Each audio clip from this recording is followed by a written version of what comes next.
Shalom, salam sejahtera bagi kita semua yang Tuhan kasihi, dimanapun kita berada pada saat ini.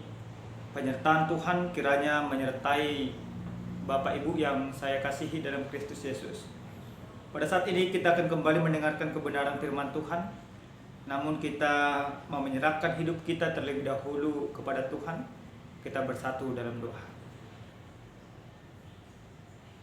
Bapa yang bertata dalam kerajaan surga, saat ini kami mau mendengarkan sabda-Mu.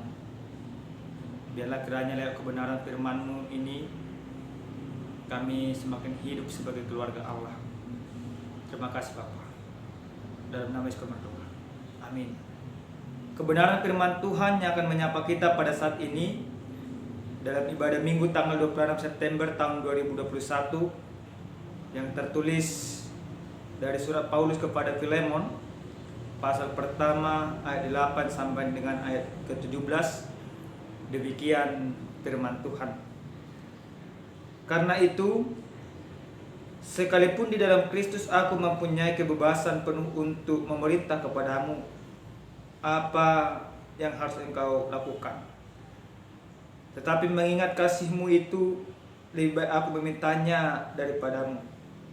Aku Paulus yang sudah menjadi tua, lagi pula sekarang di penjara karena Kristus Yesus, mengajukan permintaan kepadamu mengenai anakku yang kudapat selagi aku dalam penjara, yakni Onesimus.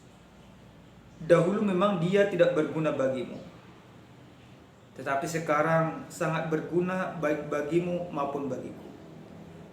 Dia kusuruh kembali kepadamu. Dia yaitu buah hatiku. Sebenarnya aku mau menahan dia di sini sebagai gantimu untuk melayani aku selama aku dipenjarakan karena Injil. Tetapi tanpa persetujuanmu, aku tidak mau berbuat sesuatu, supaya yang baik itu jangan engkau lakukan seolah-olah dengan paksa, melainkan dengan sukarela. Sebab mungkin karena itulah dia dipisahkan saja daripadamu, supaya engkau dapat menerimanya untuk selama-lamanya, bukan lagi sebagai hamba, melainkan lebih daripada hamba, yaitu sebagai saudara yang kekasih. Bagiku sudah demikian, apalagi bagimu, baik secara manusiawi maupun di dalam Tuhan. Kalau engkau menganggap aku temanmu seiman, terimalah dia seperti aku sendiri. Sampai di sana pembacaan kebenaran firman Tuhan. Bapak Ibu yang Tuhan kasihi dalam Kristus Yesus, bagaimana perasaan kita jika orang yang kita kasihi, orang yang kita percaya, sahabat kita, saudara kita mengkhianati kita? Tentu ketika orang-orang terdekat kepada kita mengkhianati kita, ada perasaan sakit hati, ada kekecewaan, ada kemarahan, dan ada rasa yang tidak terungkap, yang pasti sakit. Hal itulah yang terjadi dalam perikop kita. Dalam kebenaran firman Tuhan ini, bagaimana Paulus memiliki anak rohani yang bernama Filemon. Dia orang yang taat kepada Tuhan, dia orang terpandang, dan dia menganggap Paulus sebagai orang tuanya di dalam iman. Paulus mengerti, Paulus paham, Paulus benar-benar mengetahui kekecewaan yang begitu mendalam yang dirasakan oleh Filemon. Filemon begitu kecewa kepada salah seorang hambanya terdahulu yang bernama Onesimus. Onesimus hamba seorang Filemon. Namun tidak diceritakan secara khusus dalam perikop ini kenapa Filemon kecewa. Tapi yang pasti Onesimus meninggalkan Filemon itu tidak secara baik-baik, tetapi kurang baik. Para ahli Alkitab, para penafsir katakan bahwa Onesimus meninggalkan Filemon itu dikarenakan dia mengambil beberapa barang mencurinya dari tuannya Filemon dan lari. Namun apa yang terjadi kepada Onesimus? Dia bertemu dengan Paulus di penjara. Dia bersama dengan Paulus, dan pertemuan Onesimus dengan Paulus membuat sebuah perubahan yang begitu luar biasa kepada Onesimus. Yang dahulunya dia tidak mengenal Kristus, akan tetapi ketika dia sudah bertemu dengan Paulus, Paulus memperkenalkan Kristus.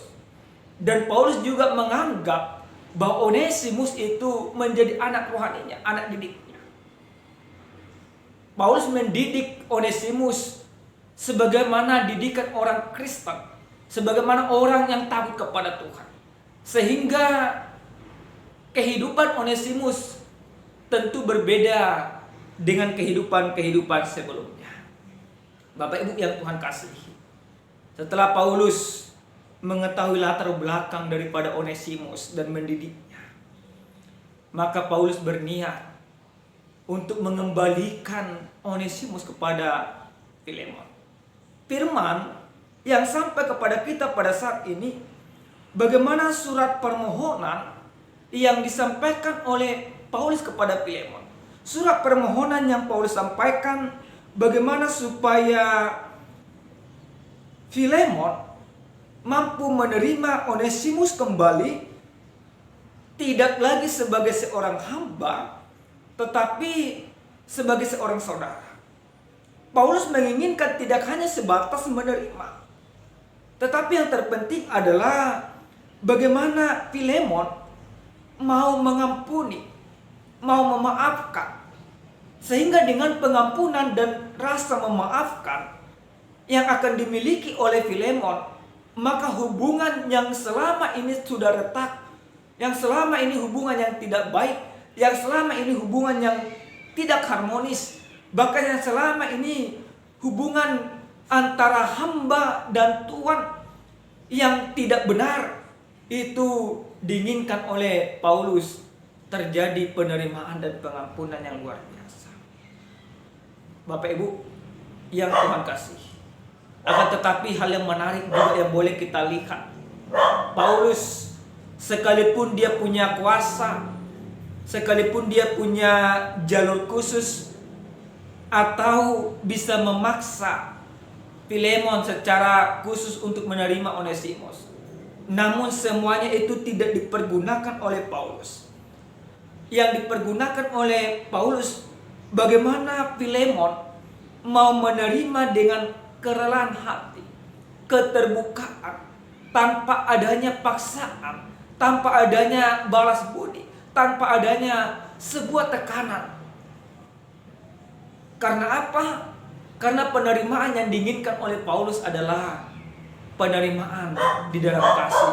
Pengampunan yang Paulus inginkan adalah pengampunan di dalam Kristus.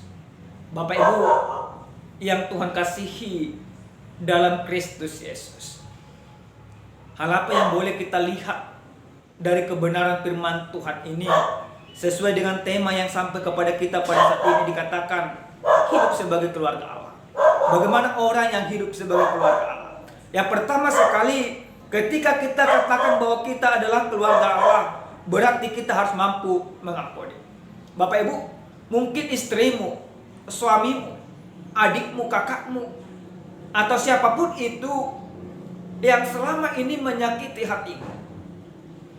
Akan tetapi ketika engkau sudah menjadi keluarga Allah, ketika engkau hidup di dalam Allah, hidup di dalam kasih Kristus, maka yang Tuhan inginkan dari kehidupan kita adalah mampu mengampuni. Pengampunan yang akan kita lakukan di dalam kehidupan, bagaimana pengampunan yang mengingatkan kita bagaimana Kristus juga sudah terlebih dahulu mengampuni kita. Maka sebagai keluarga Allah, firman ini mau mengajak kita, setiap orang yang percaya di dalam Kristus harus mampu mengampuni. Seperti yang dilakukan oleh Filemon. Dia mampu mengampuni Onesimus sehingga segala perbuatan yang dilakukan selama ini, iman yang dia percayai menjadi terbukti dan benar-benar nyata lewat pengampunan yang dia lakukan, menerima Onesimus menjadi saudara seiman. Ini begitu luar biasa Bapak Ibu jemaat Tuhan. Yang selama ini Filemon dan Onesimus sebagai seorang hamba dan budak, tetapi lewat sebuah pengampunan, maka hubungan yang selama ini retak menjadi pulih kembali. Hal ini sama seperti yang dilakukan oleh Yesus Kristus. Bagaimana Kristus mengampuni kita dari segala keberdosaan kita. Bagaimana Kristus mengampuni kita dan menjadikan kita yang dahulunya hamba, sekarang menjadi sahabat, bahkan menjadi anak. Seperti yang Paulus katakan dalam kitab Roma, ya Aba, ya Bapa. Setiap orang yang sudah hidupnya sepadan dengan Allah, dia mampu mengampuni karena pengampunan yang dia lakukan di dalam kehidupan itu merupakan wujud cinta kasih Allah yang benar-benar nyata di dalam dirinya. Bapak Ibu yang Tuhan kasihi, mari coba tanya pribadi pas pribadi. Apakah engkau sudah mampu mengampuni orang-orang yang menyakitimu? Mungkin selama ini istrimu menyakitimu. Mungkin selama ini suamimu menyakitimu. Mungkin selama ini adikmu atau siapapun itu yang menyakitimu. Tetapi lewat firman ini sebagai wujud dan bukti nyata bahwa engkau hidup sebagai keluarga Allah. Ingatlah, engkau harus mampu mengampuni di dalam kehidupanmu. Yang kedua Bapak Ibu yang Tuhan kasihi, hal apa yang boleh kita lihat dari kebenaran firman Tuhan ini, yaitu pengampunan awal pemulihan sebuah hubungan. Ini benar Bapak Ibu jemaat Tuhan. Dalam kebenaran firman Tuhan yang sampai kepada kita pada saat ini, dalam ayat 15 jelas dikatakan di sana sampai ke 16, sebab mungkin karena itulah dia dipisahkan sejenak daripadamu, supaya engkau dapat menerimanya untuk selama-lamanya, bukan lagi sebagai hamba, melainkan lebih daripada hamba, yaitu sebagai saudara yang kekasih. Bagiku sudah demikian, apalagi bagimu baik secara manusiawi maupun di dalam Tuhan. Nah, ketika terjadi sebuah pengampunan Bapak Ibu jemaat Tuhan, Paulus mau katakan, firman ini mau katakan kepada kita, mungkin selama ini orang-orang yang menyakiti kita, kita menganggap kecewa terhadapnya. Tapi lewat sakit hati yang pernah kita rasakan, sebenarnya itu mau mengajarkan kita bagaimana sebenarnya kita supaya bisa mengampuni orang yang menyakiti kita. Maka lewat sebuah pengampunan yang kita lakukan di dalam kehidupan, yang selama ini kita anggap sebagai musuh, yang selama ini kita anggap sebagai lawan, yang selama ini kita anggap sebagai tandingan, tapi lewat sebuah pengampunan, musuh menjadi sahabat, lawan menjadi kawan. Bahkan yang paling luar biasa pengampunan yang Yesus lakukan, bagaimana pengampunan itu budak menjadi anak Allah.